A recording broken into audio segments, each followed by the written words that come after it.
வாட்டர்மெலோன் திவாகர் தற்பெருமையின் அடையாளமாக இருக்கிறார். பொதுவாக தற்பெருமை 2 வகையாக இருக்கிறது. ஒன்று, கல்வி, செல்வம், கலை, விளையாட்டு, வியாபாரம், அழகு போன்ற துறைகளில் உச்சம் தொட்டவர்கள் தம் நிலைமையை நினைத்து பெருமை கொள்ளுவது. அது உண்மையில் ஒரு எதிர்மறை குணம்தான். ஆனால் 2வது வகை தற்பெருமை வேடிக்கையானது. எந்த துறையிலும் மேம்படாதவர்கள் தாம் மேம்பட்டு விட்டதாக ஒரு மாயையான கற்பனை உலகில் வாழ்ந்து கொண்டு கூடவே தற்பெருமையுடன் வாழ்வார்கள்.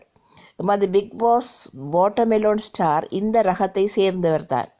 கூட இருப்பவர்களுக்கு இந்த குணம் ஆரம்பத்தில் அனுதாபத்தை கொடுத்தாலும் போக போக எரிச்சலை ஏற்படுத்தும். என் சிற்றறிவுக்கு எட்டிய வரையில் இது ஒரு உளவியல் சிக்கல் என்று நினைக்கின்றேன். வாட்டர்மெலோன் ஸ்டார் என்று இல்லை, பிக் பாஸ் 3ல் வந்த மீரா மிதுன் கூட இப்படியொரு நடத்தையை காண்பித்து கேலி பொருளானார். இது உண்மையில் ஒரு உளவியல் சிக்கலானால் ஏன் உளவியல் நிபுணர்கள் இது பற்றி பேசுவதில்லை? இந்த உளவியல் சிக்கலுக்கு மருத்துவம் எதுவுமே இல்லையா?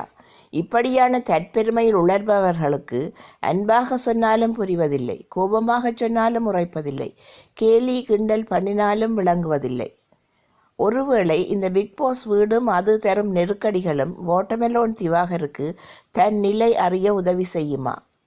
அவர் எத்தனையாம் வாரத்தில் வெளியே வந்தாலும் தற்பெருமைகளை களைந்து தன் கற்பனை உலகை விட்டு இயல்பு நிலையில் வெளிவந்தால் அது அவருக்கும் பிக் பாஸிற்கும் கிடைத்த வெற்றிதான். ஆனால் பிக் பாஸ் இப்படியான காருண்யமான வேலைகள் செய்வதில்லை.